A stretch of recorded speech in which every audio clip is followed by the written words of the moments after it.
question about teleconverters. We do make a 2x teleconverter for the F mount for Nikon. So we have a 1.4 and a 2x teleconverter. And you know, something just to keep in mind with a 2x teleconverter is that you're probably going to lose your autofocus with the lens camera combination that you're putting on there. Most cameras are actually going to cut the autofocus on the camera when you're starting apertures above an f5.6. Some mid-range and upper range or flagship cameras will give you f8 as a starting aperture. So that's always very, very helpful. You know, you've just got to kind of pick and choose. But if you go into it understanding that you probably won't have autofocus, then you're fine. So with that said, so just real quick about me, tech rep for the Northeast of the United States. I do get to travel pretty much everywhere. Been doing this for a really long time. Been a photographer for more than 40 years. Been working for Sigma for 10 years now, actually, and been in the photo industry for a little more than 20 years. So made my rounds, commercial photographer as well. So there isn't really anything that I haven't photographed before. And music is actually one of the things that I really enjoy photographing, because it is about expression. It is about light. It's about emotion. And there's a lot of little pieces of the puzzle that you can learn from each time that you go in and shoot. So with that said, I'm going to go into a screen share and start our presentation. All right. So let's see. There we go. So again, talking about light. Light is probably the most important aspect of what you're doing, or the absence of which in many cases. So here's a typical shot of a smaller venue where when you walk in the door, you'll probably see something like this. Small stage, lots of stuff going on. And generally you've got someone in the sound booth who has no idea what they're doing with lighting. And they like to test the limits and figure out, oh, we've got 4 or 5 different colored lights. We've got gels. We've got this and that. Let's turn it all on at the same time. So, you know, sometimes your colors can be a little exaggerated, and sometimes the lighting may not be the best. This venue, unfortunately, doesn't exist anymore. They lost their lease through the pandemic. But again, there are lots of venues out there that you can go in and test out your skills in. So when you walked in, this was pretty much what you saw. And, you know, a lot of times you'll see a place they have really abysmal lighting, or like a 40-watt light bulb over the stage, which is what they call their lighting stage. Give you an idea of how bad the lighting can actually be. If you look in the top left corner of the frame, you know, straight out of the camera, this is the image that I got. So the lighting guy decided that everything needed to be red. He loved the red lights. So he just put them on, and basically red spots and red lights. And it was a lot of fun after the fact to finish editing. But I do use something called a color checker, which when we're done, I can actually show you what it physically looks like if you've never seen it. Something called a color checker passport, where I'll take an initial frame when I walk in the club, and it doesn't have to be in focus, but I generally try to make it focused and, you know, have it 20 or 25% of the frame. So there's a color scheme on there that you can use. And also there's a little white box in the bottom corner of the chart, where when I take the images into my editing platform, where I'm using either Photoshop or in Lightroom to do lots of stuff quickly, I will actually do a quick white balance adjustment based on that little white box, which is what they call spectrally neutral. It doesn't care about light source. It just knows that this is white, and it will change all of your primary colors back to what they should look like based on that white box. So you could actually just go ahead and then select everything, and then in 15 or 20 seconds, you've just adjusted your white balance for everything in your window. The other telltale is if you're doing things manually one image at a time, you can do a black point adjustment using that little eyedropper tool in Photoshop and find something that's as close to black or a good shade of black, I should say, and click on that and then watch the skin tones. And you'll see if the skin tones start to come back into what looks normal, then you're on the right track, and you can move adjustment sliders accordingly so you can get pretty accurate coloring on what you're doing. So now with all of that said, a couple of other questions that people usually have are, do I need a full frame camera? Do I need a crop sensor camera? What lenses are good for? What am I doing? On all of my slides, you'll notice on the bottom, I have the exif data for the cameras that I'm using and the lenses that I'm using. I do have a handful of lenses that I like to gravitate towards. Believe it or not, crop sensor full frame doesn't make a bit of difference. And you're going to be pushing the limits of ISO for the most part anyway. It's rare that you're going to walk into a show where you've got the most amazing light stage and you can shoot at ISO 100 or 200 and everything is going to be beautiful. It's not like Radio City Music Hall or something like that.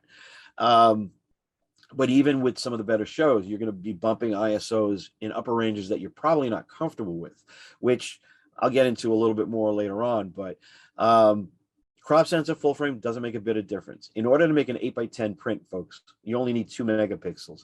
So don't get caught up in like, oh, I need to have a 60 megapixel camera. Oh, no, 20 megapixels won't do. Crop sensor won't work. Full frame you can only shoot. No, you can use either one. Advantages to the crop sensor cameras. There are 2 hidden gems in our lineup that I don't think get talked about enough, which would be the 18-35 and the 50-100. So they're the crop sensor version of your 24-70 and your 70-200, if you will. And they're both constant f1.8s. So when you're really challenged for light and you need those extra stops of light, those are 2 go-to lenses. Now, up until recently, you could only shoot a crop sensor lens on certain full frame cameras like Nikon or Sony. Canon, after 40 years, finally introduced a line of cameras where they're giving you the option of going in the other direction if you need to, where you can mount those crop sensor lenses and actually shoot in a crop mode. So if you're like on an R5 and you've got 60 megapixels of information, guess what? You can cut your megapixel count down and still have more than ample to make a 40 by 60 inch print if you need to, but you're going to have a shaded box in your viewfinder that's showing you the crop that you're shooting within. So you can experiment with it.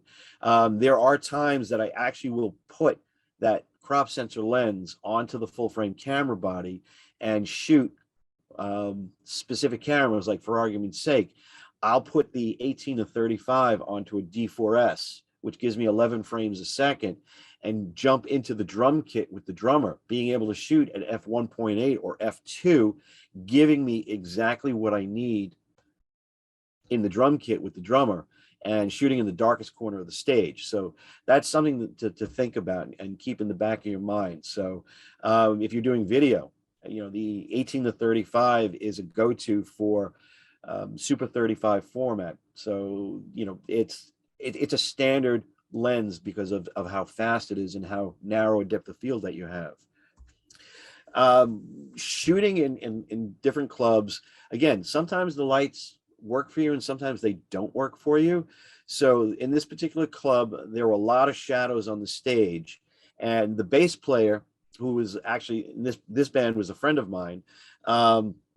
He kept rocking in and out of this one spotlight. So I just waited and timed my shots and waited for the way that the light was splashing across him. And especially as he went into the zone and was playing one of his, not a solo, but playing his part in the song, where he was just in the moment. And you could almost see like just that Zen moment happen when he was shooting, or when he was playing rather. So as I'm shooting and I'm watching that, and again, don't be afraid to take lots of images and go back and pick the one that's the best. So this one worked for me. He ended up wanting this one done as a large print to hang it in the house.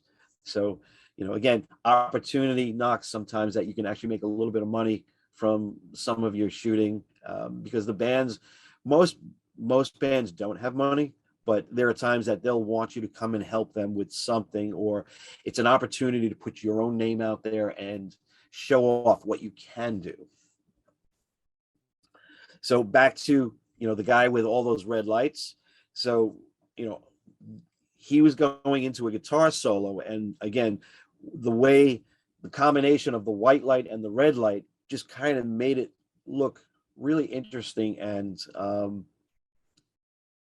again, opportunity to show off a little bit more versatility. So you can actually see a reflection of the red behind his wrist, and the white light was not quite on his face where it should have been, but if he stepped forward, then he was back into the white light. And but by being able to color correct and do a few things, everything wasn't just blistering red, and I was able to kind of put it together. And if you notice, again, there's that 50 to 100, and it was on my D4S. So Arthur has a Jimi Hendrix tribute band that he does, and of course he got into a couple of really hardcore solos. So from working further back off in by the sound stage, I was able to actually shoot a little tighter and keep it neat, even though the stage he was on was a small stage. So I was able to compress the image a little bit and get it a little bit tighter as well.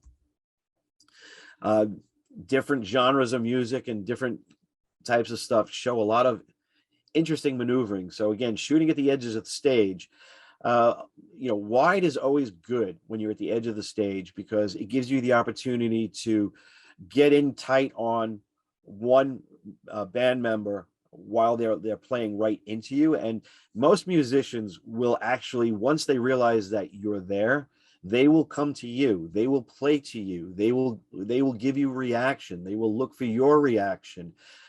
Besides playing off of the crowd, they thrive on working with the photographers for the most part. Be mindful, however, there are times that you may actually get a tap on the shoulder if you're shooting a special show or something like that, that you may have a band member that does not respond well to cameras or press. I've actually had that a couple of different times where we were informed, do not photograph this particular member. He's not having a good day and does not like having a camera turned his direction.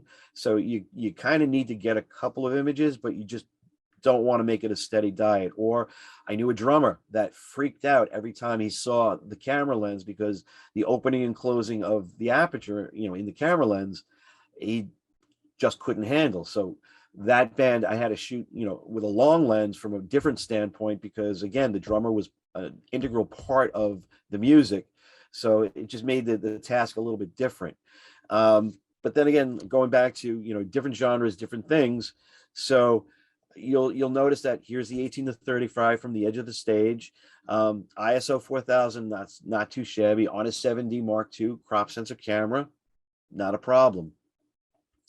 But let me just back up for 1 second. And also, you'll notice that there are times that you see in magazines or in different articles where the images go black and white, even though it was shot with color. That would be because depending on the cameras that you're using, or depending on how high the ISOs went, you may need to actually go black and white to kind of offset the really noisy images. So if your post-production skills need a little bit of help, and sometimes the images are a little noisier than you want them to be, going black and white like I did here, this just added to the genre of music of the band that was playing. And it happens that I actually went back and added more grain to the image, because it just added more chaos to the musician, and it gave it more feeling for the kind of music that they were playing. And the band actually loved the images, because again, it was more on point with the way they were playing. And again, shooting right at the edge of the stage, I wanted as much of the band and the stage as possible. So again, 14 millimeter, which is giving me really straight lines, very, very minimal amount of distortion. A typical lens, a wide angle or an ultra wide angle lens that gets used a lot in concert photography that gets overplayed, is a 15 millimeter rectangular fisheye, which is giving you basically a 180-degree view, but it is pin cushioning and bending perspective. So you're exaggerating certain things, depending on how big or how small the stages are, or how spread apart the musicians are. You want to try and get everybody together. So this was just an opportunity where I was able to get the whole band together on the stage, playing and having a good time. This is an example of using that 15 millimeter fisheye. So basically, I put a camera right in between the monitors, right at the edge of the stage, and I was able to do that 180-degree sweep. But you can see there is a little bit of bending of perspective there. This was during a concert tour that I photographed out in Las Vegas, down on the 3rd Street stage. There were like 6 bands from the 90s that were playing. And again, these guys, this is kind of some of the stuff that they wanted. And the promoter wanted some different views and different things. So, you've got, when you know that you've only got those 3 songs, especially on a professional venue, you've got to kind of really pick and choose where you want to be. And you can't really move around a whole lot, but you also can't stop and do lens changes, because you've got essentially 15 minutes between the 3 songs to get what you need for the most part and get out. If you're lucky enough and you're able to shoot with a longer lens from somewhere else, then you can kind of be a little bit more strategic and isolate musicians on the stage and do a couple of different things. This just kind of came together really well, really quick. It happens I was shooting with 3 camera bodies at one time, so there was no thinking about it. I had forethought on the lenses that I wanted to use, set the cameras up, got everything ready to roll, and it was minimal adjustments on the fly as I was shooting. So again, back to jumping in with the drummer. So here, this was a Grateful Dead cover band. And while the drummer wanted some really good stuff of him playing, and you'll notice that I was dragging my shutter a little bit, so a little bit slower on the shutter speed to get him in the drums and that corner of the stage tack sharp. I wanted motion on the sticks. I didn't want to freeze them in the air, because again, it shows that he's playing. It doesn't look like he just staged the photograph and he just held the sticks up. I personally like seeing the movement in the sticks. This is a cool thing. And one of the other things that the band asked me to do is that they wanted me to shoot from the back of the stage and shoot crowd shots. So, and you'll see me talk about this a little later on, details.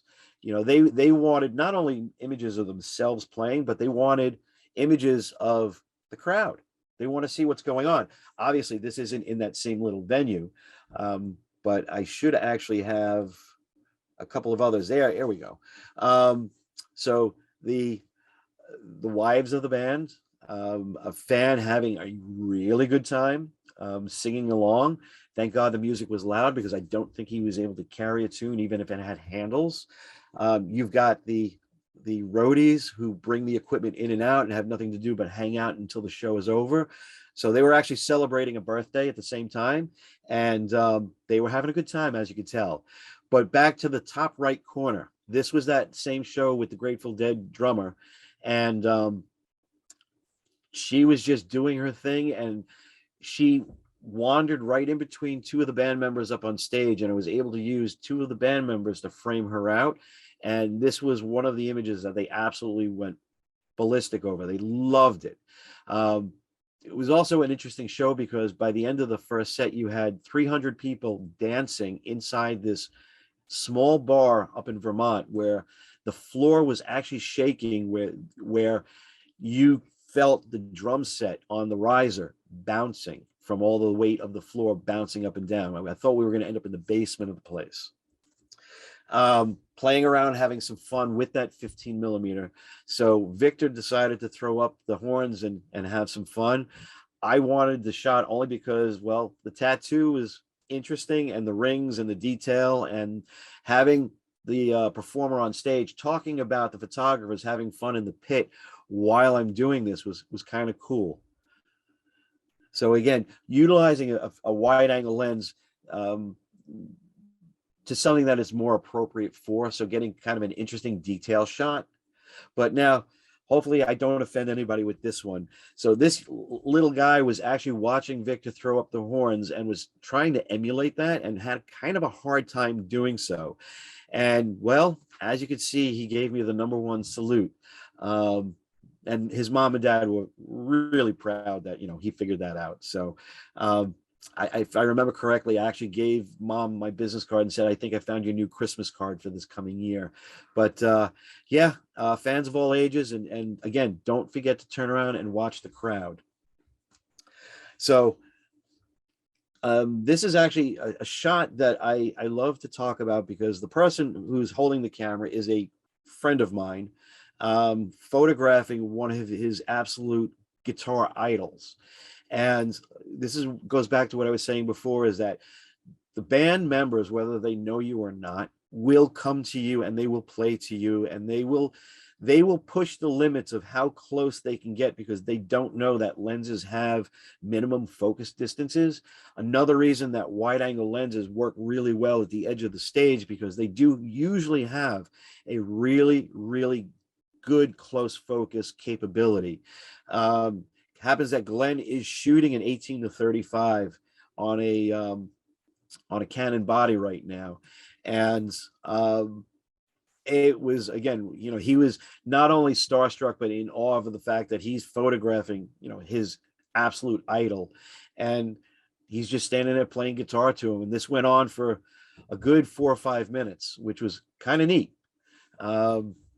Again, but you'll also see that there are times that musicians like to get too close, and you've got to try and back up a little bit. And I do have this happen quite often because, again, they know that I'm not shy and I won't back away. So as they get in to the crowd, like I was actually photographing this particular band in a really tiny venue, and then this over exuberant fan decided to push his way in front of me to get close to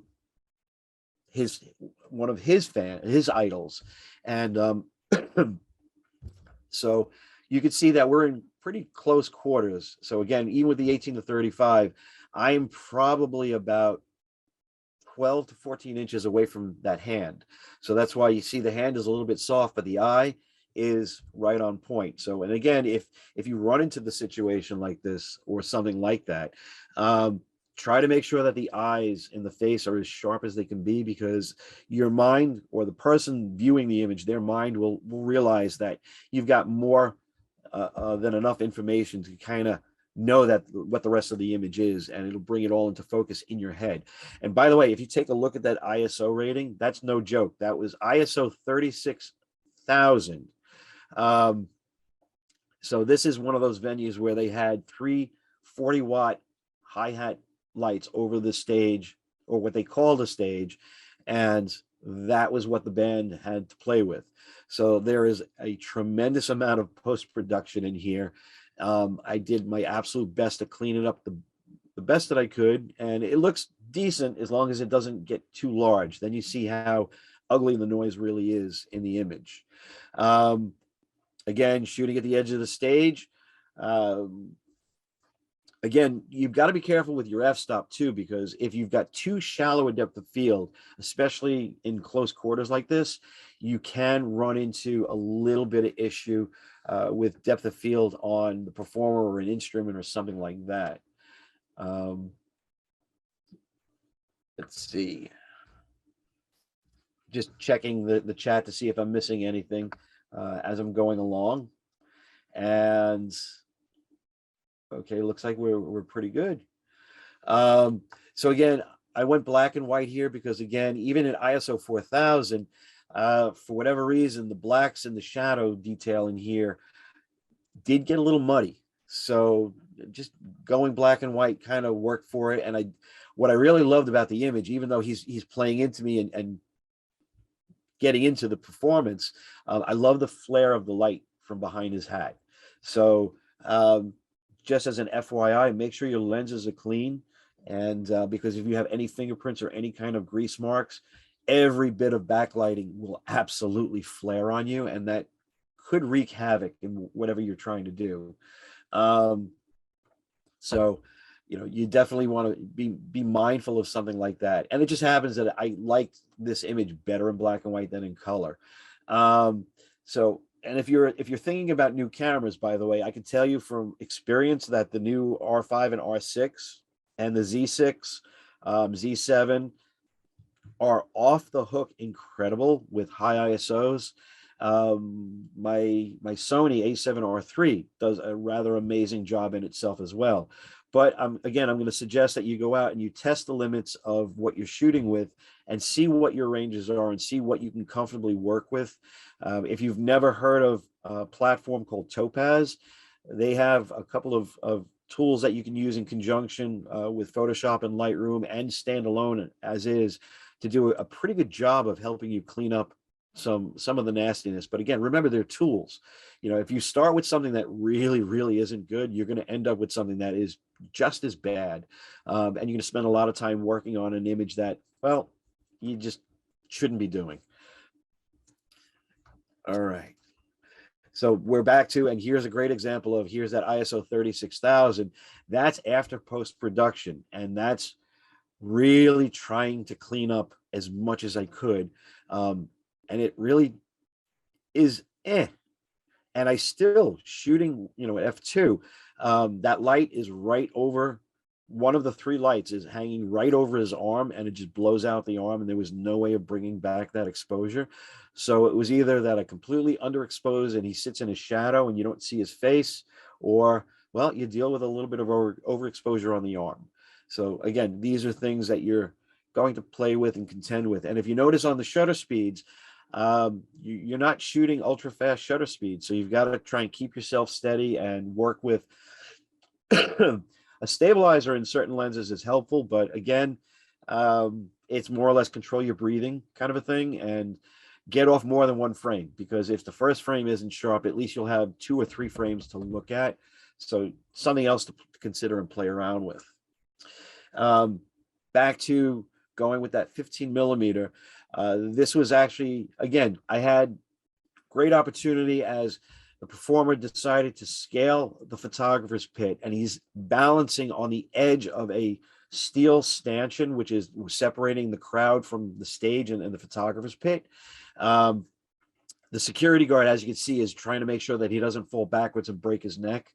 So, which was a no-no, but I actually had to reach over into the crowd, and this is actually where that 180 degrees really helped. So I was able to get him interacting with the crowd. Like I said to you before about drummers, so when they know that you're there, they will play to you. So this gentleman is actually signaling to me that he sees me standing on a table in the back of the bar, shooting directly at him for his performance during the show.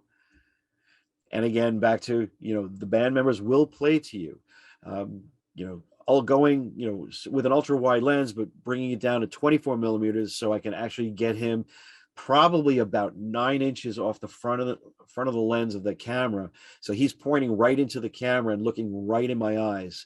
Because again, he knows that I need some cool shots to walk away with. And, it's a respect thing. So he's respecting the photographers as well as respecting the crowd and everybody else. And we all get to have fun and share a little bit.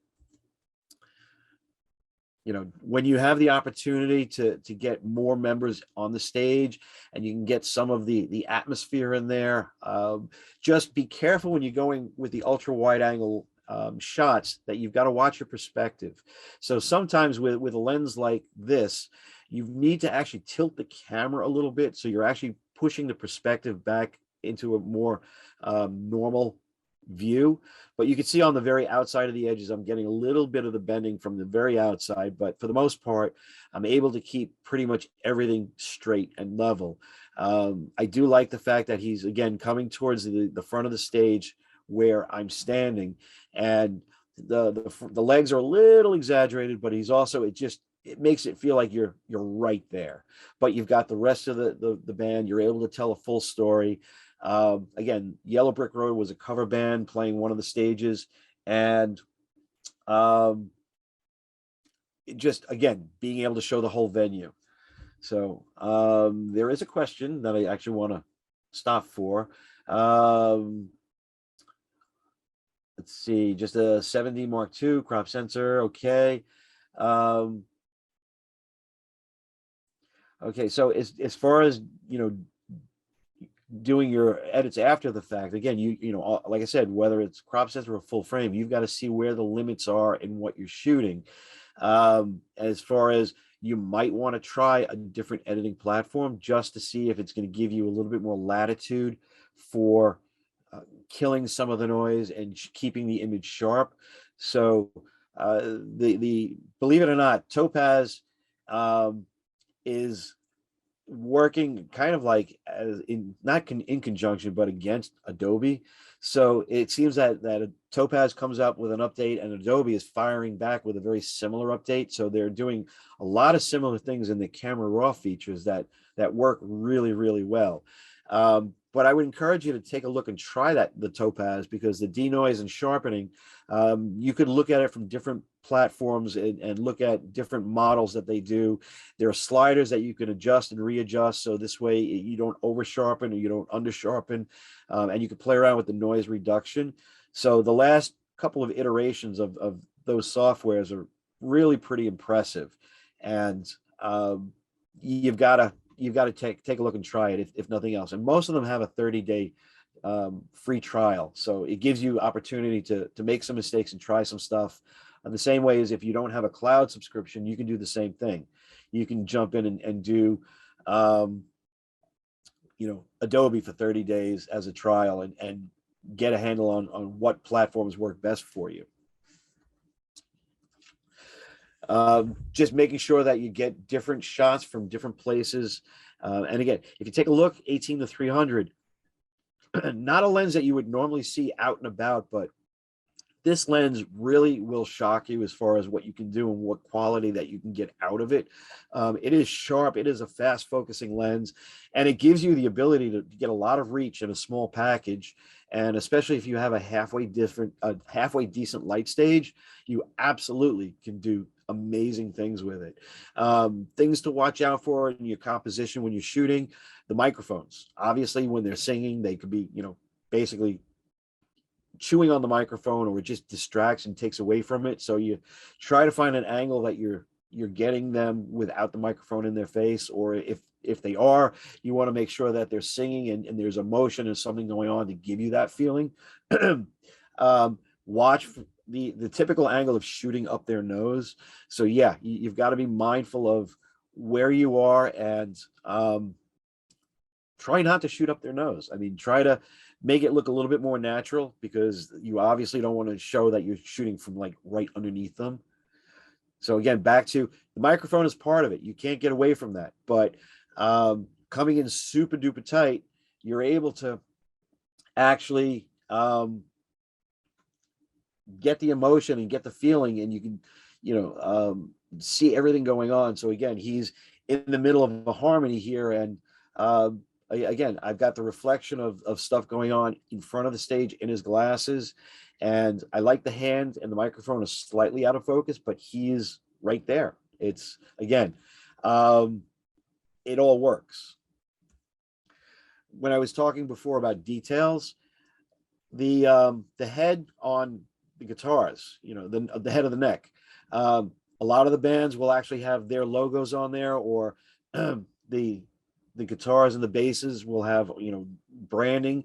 So again, if you have the ability to do some cool stuff where, like the top right, that's actually the club logo with one of the band members' guitars.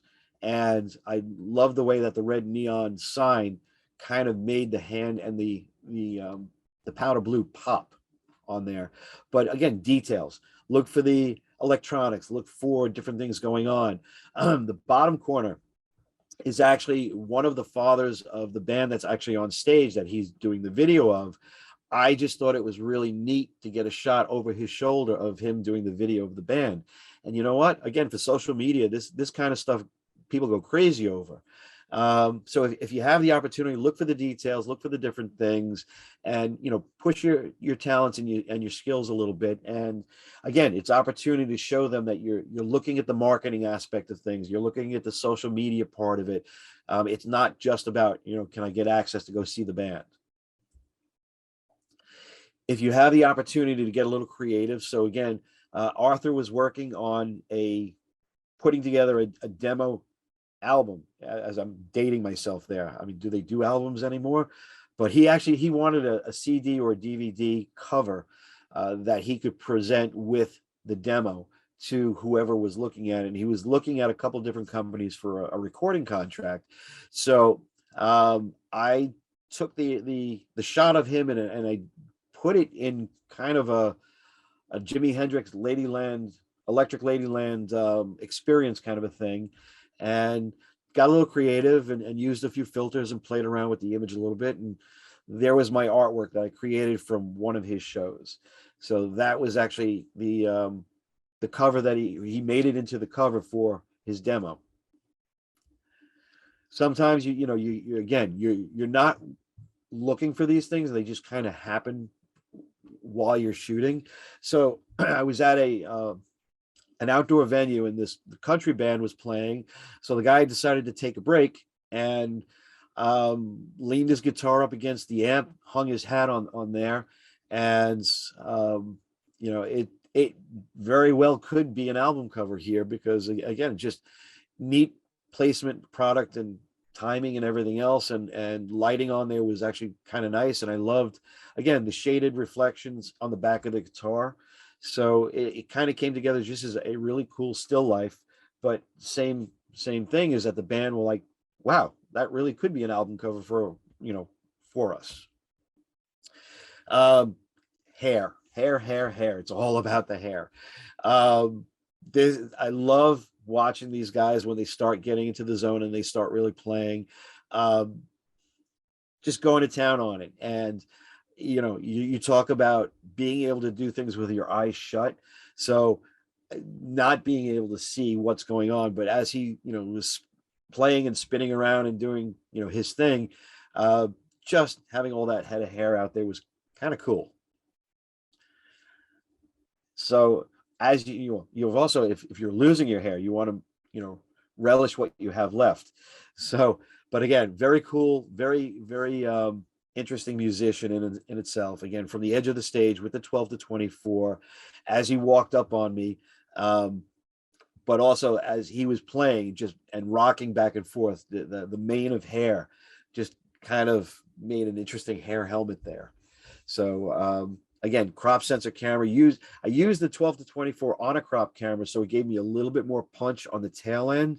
So it is a little bit more compressed, which works out well, but it still gives me a pretty nice wide preview for doing a vertical. And again, as you're composing, sometimes you don't have a chance to really think about vertical or horizontals. So if you have the ability to go a little wider, sometimes you could pull the vertical out of a horizontal. But in this particular case, I was being mindful of that because, again, I wanted the lights, I wanted the atmosphere. It was a combination of heat and smoke that they had on stage, so you get those light trails, which are kind of neat. Color of black and white. This is like asking chocolate or vanilla.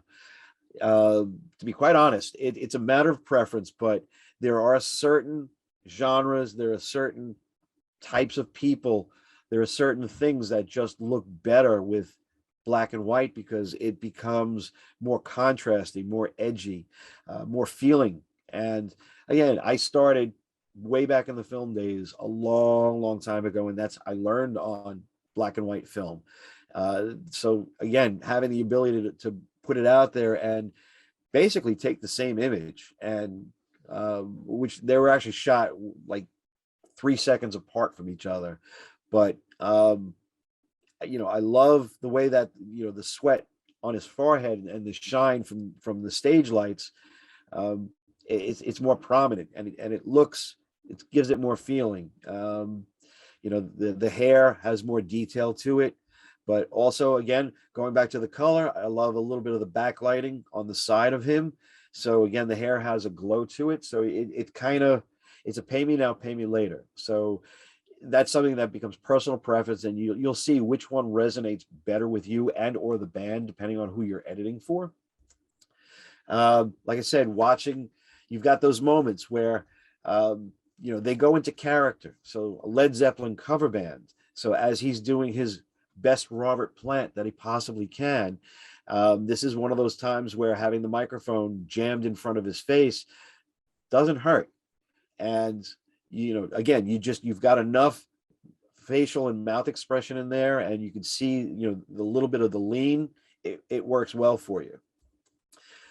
Same band, but this one, shooting from side stage, I actually went black and white with this because, again, doing the Robert Plant stance on stage, as you know, John Paul Jones is doing his thing on the bass. I back as a kid in the 70s, you know, watching The Song Remains the Same. So again, black and white worked perfect for me on this one. Again, the drummer, this is actually one of those guys that I was telling you before that I can't shoot him without being far away. So again, 50 to 100 from a very far distance in the bar, also hiding behind somebody so he doesn't see me. But what the cool thing about it is that I actually have this same photograph, this same position from 40 years earlier when we were teenagers, and he's in the same exact position, dragging the stick the same way, except that I was much younger and so was he, and we both had a lot more hair. Drummers are very fascinating people. They're unique beings because they're in the back corner of the stage and they almost seem unsociable, except for Rob, whose his stage name is Rob Noxious. And yes, he can be a little obnoxious. But again, he likes to play for the camera and he lets people know that he's there and he does his thing. And again, watching the drummer just go to town and do what they do. You know, feel in the moment. And again, watch again, saying the drummer from that Grateful Dead band. I love watching the sticks in motion and the feeling that he's got as he's singing. And of course, they've got the psychedelic lights going on during the stage show, but I'm able to manage to kind of control all of it. And actually, let me back up to this for 1 second. By the way, that red glow on the amplifiers is actually from a fire exit sign that's right over the amplifiers. I saw someone made a comment about reflections, and this is one of the reasons why I love shooting this image, because I've actually got the entire stage in his glasses, and on the actual print, you could see me shooting the image at the edge of the stage, which is even kind of cooler. So again, being able to tell a story within a story. Composition, I've got the band's name in there. You know, obviously one of the band members, and being able to do a couple of things with one image. So longer lens definitely plays into that. Now, again, when you're shooting anything concert wise, if you're going in with one camera, you've got to pick a lens that you can pretty much shoot with, that you're not going to have to worry about changing lenses, because you don't want to have to worry about watching a bag in the dark or someone stealing it or tripping over it. Or if you're changing a lens, you could miss something important. So if you're shooting with one camera, one lens, pick something that's versatile. That definitely will help you quite a bit in the long run. But if you're shooting two cameras, then, you know, obviously you want to be able to keep them under control, and, you know, one long, one short lens, or one wide, one telephoto. Again, playing with the drummer. And then here's, again, the great marketing shot, the band, the venue, and performance. So again, just some more great images. So again, trying to get a little bit of the branding in there for them, and showing you different focal lengths, different cameras. So, and at different times, even in a great venue, ISO 10,000 being pushed on a D3S. So now comes for the good part. Questions, comments, sarcastic remarks. Yeah, we've got a few of all of them, I'm sure. That was great. Thank you, Mark. Thank you for walking us through that. We did have a few questions that came up. So I just prompted, if anyone has any questions that they want to address that we haven't brought up yet, please be sure to get them in the Q&A in the next couple of minutes. We can make sure we get them before everyone starts breaking off. So there were a couple I'm going to start with that are a little bit more equipment oriented. So you mentioned a few times, or in a few instances, that you've shot with a couple different cameras. So kind of wondering first how you go about deciding what piece of equipment you're going to take in there, and then also how you go about deciding whether it's going to be a one camera shoot or maybe a 2 or 3 camera shoot. Okay. So as a photographer, I have a sickness. I like gear. But also as a commercial photographer, I'm used to working with multiple platforms because every job is different, every client is different, there are requirements for different things. So I have access to different equipment, personal and professional. I will always go with 2 cameras at minimum because, well, one, if a camera goes down, you need backup. As a working photographer, you never hit a job with just one camera body. That's a recipe for failure. If I'm lucky enough to have someone that's willing to watch gear for me, I will actually have a third body as complete backup. So I can go back to someone and do a quick lens change or know that my gear is safe. But yeah, I basically will do everything with 2 camera bodies. I actually have a harness where they're both on me, and it's, you can just kind of pick and move as you're going along. But you also need to be mindful of the second camera on the harness, because when you get into a crowd situation, there are not so nice people that will try and steal something from you, and people have gotten hurt trying to take gear from photographers. So we work hard for what we have, and we don't give it up easy. Sometimes you forget that it's replaceable, but you still don't want to give away a lot of expensive gear. I worked with one guy once who actually came in with a really old, like 1970 Samsonite makeup case that was pink, like flamingo pink. And he's like, no one will steal my case because it's so ugly and I could spot it a mile away. I'm like, good for you. But yeah, basically 2 cameras. And like I said, I do like to set one up long, one short.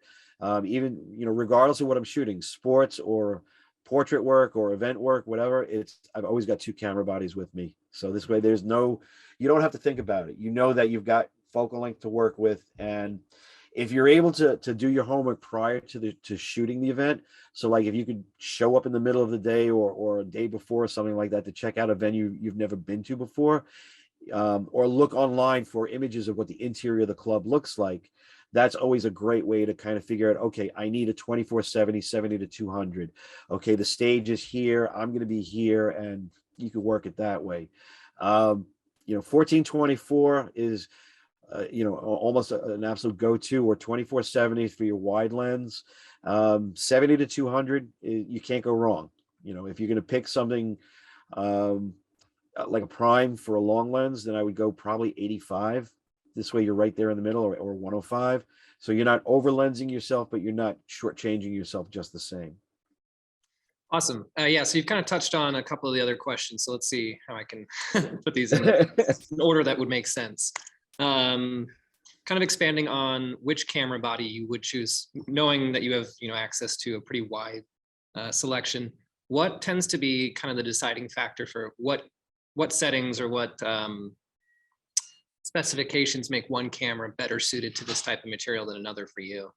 So all of my cameras, whether they're crop sensor or full frame, the most important thing on the camera for me is frame rate, because I need to know that I've got the opportunity to catch that decisive moment. I may have to throw away a couple of extra frames, but at least having 10 to 15 frames a second gives me the chance to select the right decisive moment.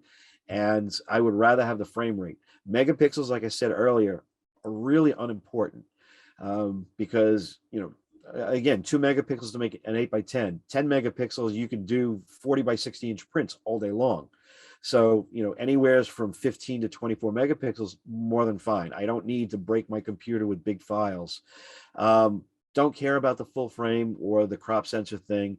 The only advantage to a full frame camera body and a lower pixel count is that your high ISO ranges will be a lot cleaner. So if you're doing night skies, and out on the West Coast there, you guys have some really beautiful night sky opportunities. So, an R6, killer. If you can find, even if you found an older 5D that was just a lower pixel count. Your high ISOs are going to be clean, which is what you want in the clubs because you're really working with zero light to begin with. Yeah. So I think we've got two more that are kind of more camera centric, and then we'll get into some lens questions. What do you find gets you the best success rate for focusing modes and settings? Wait, say that one again. What do you find are your best settings for your focusing drive mode, and then like whether you're using single point or area, eye autofocus, etc. Well, again, being old school, I didn't grow up having eye autofocus, so being on point with a single point of focus was kind of drilled into your head. Having multiple points, I still keep it as a very tight group. Having the smallest group available is always the best. Digital cameras work on contrast, so if you're working with like a 5 or 6 point group, you're looking for the best point of contrast. It may not be the eye, it could be the collar. So you've got to play your depth of field game. So if you've got a very narrow depth of field, you've got a much tighter place that you're looking for your focus. I'm old school where I'm working the back button on the camera to activate my autofocus, and I'm activating and reactivating to compose and recompose all the time. So single shot works for me fine. I don't rely on the AI servo type focus or the 3D auto tracking because again, they can fail. And if I'm going to make a mistake and miss a shot, I want to say I screwed that up and own it, basically. Not that you want to miss a shot because you don't. But yeah, that's kind of where you would go with that. Metering, you've got to decide how you want the images to look depending on backlighting, the amount of stage lighting, am I opening shadows, clothing that they're wearing. A lot of time in the rock shows or the harder genres of music, they're wearing black on black on black. So you want to see a little bit of the details. So you're shooting to open the shadows. Sometimes you get lucky. You've got acts that have lots of vibrant color to them, so you can kind of do a matrix metering kind of a thing. So you've got to be able to understand how the functions on your camera work, and I'd say experiment and practice, because make some mistakes. Take the camera out and just shoot for the sake of shooting and see how the same thing looks, with the 3 different metering modes. Or do I want to go high burst, low burst? Like I say, frame rate to me is more important, because if you're in the heat of the moment and something's going on, you don't want to miss a frame, and it's easier to throw it away than to have to go back and say, crap, I missed a shot. Yeah, that totally makes sense. So we've got one more that's kind of settings based. Have you run into any issues with light sources, like LED light sources? Every day. And the flick, yeah, I think you know where I'm headed with this. The flickering that you can run into, and how do you best combat that with your camera settings? Yeah, that's a tough one. You've got to kind of shoot and keep shooting through it. There are times, like especially like if you've done video, that you'll know that certain inexpensive LEDs, you'll see the cycling of the lights, so you'll get that band that comes across the screen. You've got to understand how shutter speeds work, and in conjunction with what you're doing. Most of the time, you're going to be shooting under a 1/60th of a second. So between a 1/25th, 1/60th, you're able to not worry about that banding part. So and if you want to practice, find an old school TV or even a regular TV, and you'll actually focus the camera on there, and you'll see on your LCD screen, you'll see the bands, and it's the hertz refresh rate. Some cameras will give you the opportunity with, they'll call it flicker control. So they turn that on. It's kind of like a buffer that helps you alleviate some of that. In a past life, I was hired by professional football team to shoot the scoreboards in between plays to do the vendor ads for the yearbook. So that was set at 1/25th of a second. So I didn't get any of the banding, but regardless of where I was in the stadium, I was able to shoot the screen with no problem. So experiment with shutter speeds. A lot of times shooting between a 40th and a 1/25th of a second is probably going to be where you are. Experiment or timing is important. Anticipate your shot. Pay attention to body movements. Some of the a lot of bands now use social media as a great venue to get their music out there before they get to a show. So do your due diligence, find some videos of the band playing and watch their performance. They'll do the same thing on stage for you. So you know that, hey, you know what? He is going to do a back forward flip with a triple Lindy. I'm ready for it. And I know what song. I know the song list. So, and if you get to know the bands and you're able to work with them, they'll give you the song list. They'll give you some of the things, and they'll tell you, hey, watch for this, or this is something new that we're going to do. So be ready. One of those. Yeah, sure. Because if you get good footage of it, it looks great for everybody, right? Absolutely. Absolutely. Perfect. All right. So we've got a couple more lens specific questions, and then we do have a few that are more topic related. So I had a question about maximum aperture, and I think that I know your answer, but let's see. Someone using primarily a 2.8 zoom, wondering if that's going to be fast enough, if there's a benefit to going to maybe a little bit more restrictive lens like a prime that has a faster aperture, or if the versatility of a zoom with a 2.8 is going to be a better bet. So the f2.8 and going f1.8 or 1.4 can be a double-edged sword, because if you've got the space to work with, shooting an f2 is probably, I try to draw the line there so I have enough depth of field on my subject and everything that's going on. But 2.8, you're just going to have to work with ISO and possibly a slower shutter speed, which sometimes could actually work out to your benefit, because again, if you're timing your shots, and even if you know that you've got a little bit of movement, like they're in the middle of singing and they're screaming, they're belting out that song, doing a rapid shot of 3 to 5 frames within that 40th or 30th of a second, you're going to get one solid shot in there. So yes, you're going to have some throwaways, but that's the name of the game. Practice and get used to that. Don't be discouraged when you don't have a lot of keepers when they're at slow shutter speeds, but depth of field can be a real bear to deal with. A great training tool that I use even today, after all the years of doing what I do, there's an online depth of field calculator that I'll put on my phone, and I can use it on my computer, and I can plug in a camera and a lens, and it'll break down what your physical depth of field is from 6 inches out to like infinity. And it gives you pictorial diagrams of showing you, camera to subject to background distance, and what you're working with. And it gives you a pretty good idea of, well, if I'm choosing a focal length, this is what I'm kind of looking at. Wide angle lenses tend to have more inherent depth of field just because of the properties of a wide angle lens. A longer lens, if you've got the distance, shooting wide open can give you the compression to give you the appearance of depth of field. So depth of field is something that you have to study a little bit and experiment with. So if you've got an arsenal of lenses, play with them. Look at what you've got going on, and again, playing the shutter speed game and being able to control your breathing.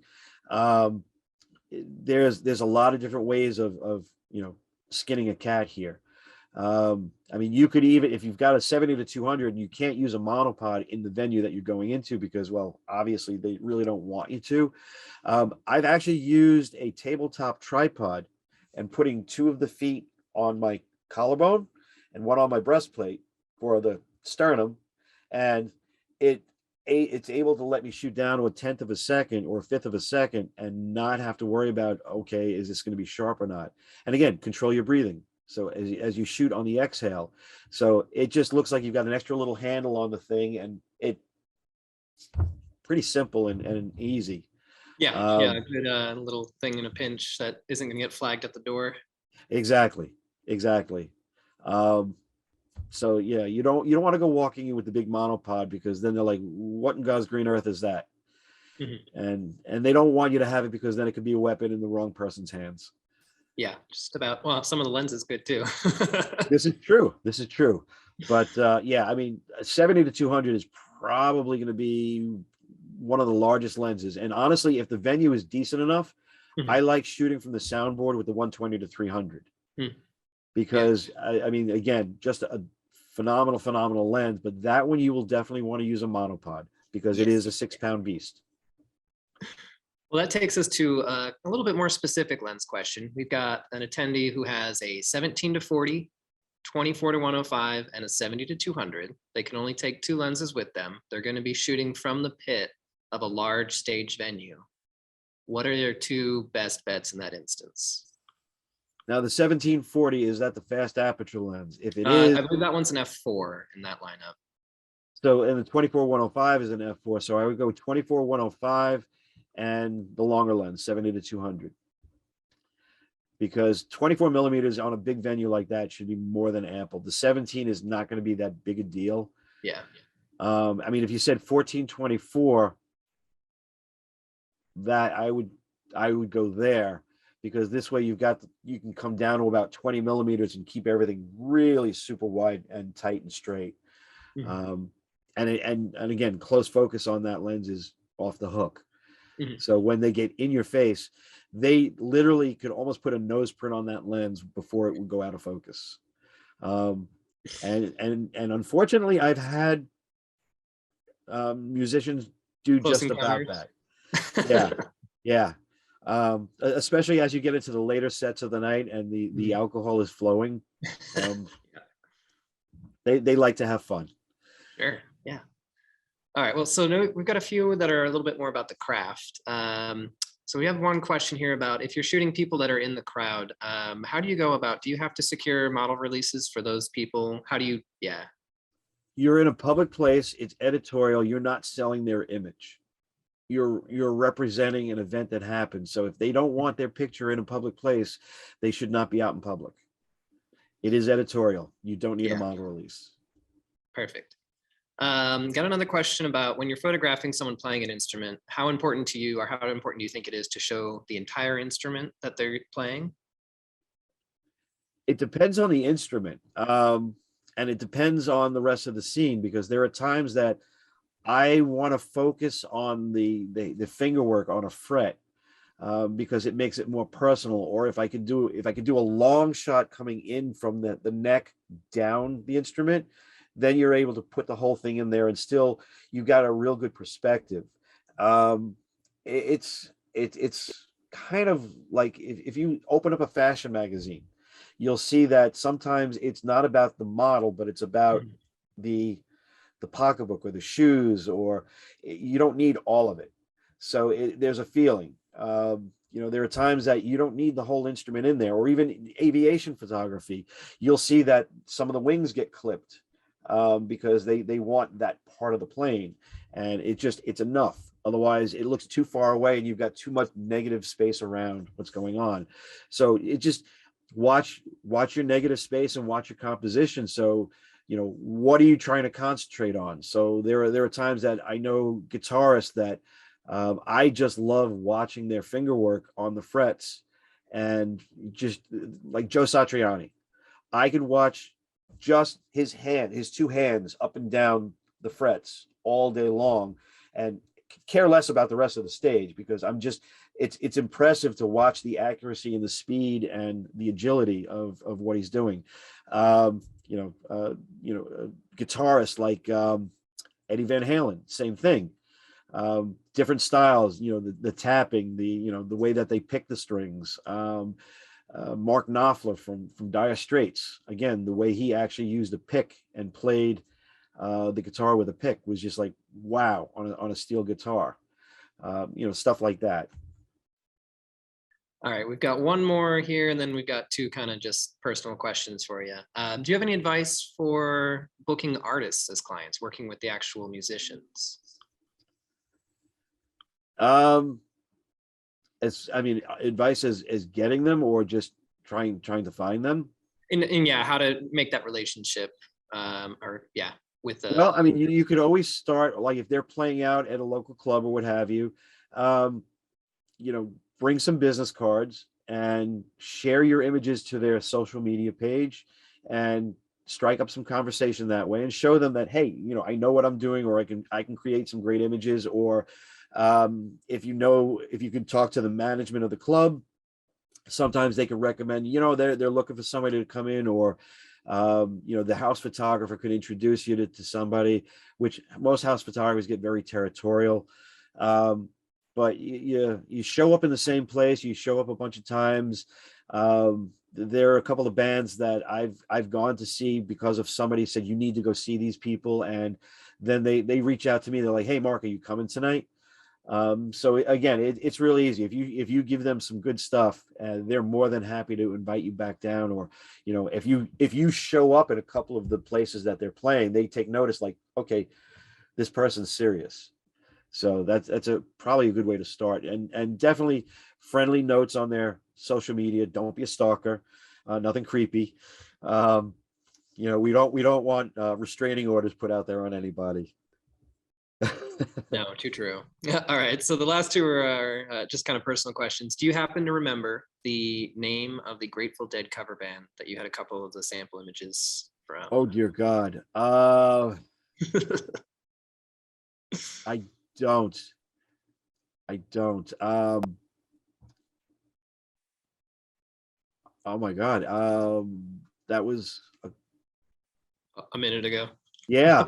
I'm just trying to think back. I'm like, it's like right at the tip of my tongue, and I don't remember it. It was something that just referenced. It was a reference from one of the Grateful Dead songs. Sure. Yeah. I apologize, but they play. There's a local club that they play in Vermont, which there aren't many clubs in Vermont. So if you Grateful Dead cover band Vermont, Google that, you'll probably find them. Can't be too many of them up there, right? No. And then the last question was, do you know what base the shot behind you of the airplane? I had a question about what plane it was and what base it was photographed on, if you recall. Actually, that's the Lakefront Airport in Cleveland, Ohio, and it's a B-25. Nice. Well, just like that, that's all the questions. Mark has knocked them out. Big thank you again, Mark, for everything you shared with us today. And thank you for everyone who joined us. And of course, a big thank you to Kenmore Camera for hosting us. If you guys are in the area, please be sure to make a point to come in and see us. We've got a new lens to show you as well. Also have special pricing on just about everything through the weekend. If you're not in the area, feel free to give them a call. They can do sell pricing over the phone and shipped straight to you. For free. And, yeah, thanks again, everybody. Yes, Thanks free again. shipping. Yeah, thanks, Mark. That was really great. It's like, a flashback to my to my teenage years. I'm going to telling college. you, you know what? You guys have a great music scene out there. So I know that Aaron and I need to come out and shoot some music out by you guys. There you go. Yeah, we're doing about cases to. of equipment, and we'll bring everybody out and have a grand old time. Oh, that'd be fun. That'd be fun. Aaron, you up for that? Oh, yeah. Oh, yeah. One side. All right. Well, thank you, everybody. And like Aaron said, if you're in the neighborhood, stop by. We got some great deals going on. And if not, you can call, and we'll be sending out an email with all the deals that they're having and some coupon codes so you can shop online and get some good deals on accessories and stuff like that. So anyway, thank you. Thank you, Sigma, for sponsoring this and being a part of our anniversary sale. So thanks. Have a great weekend, everybody. Yeah. Bye.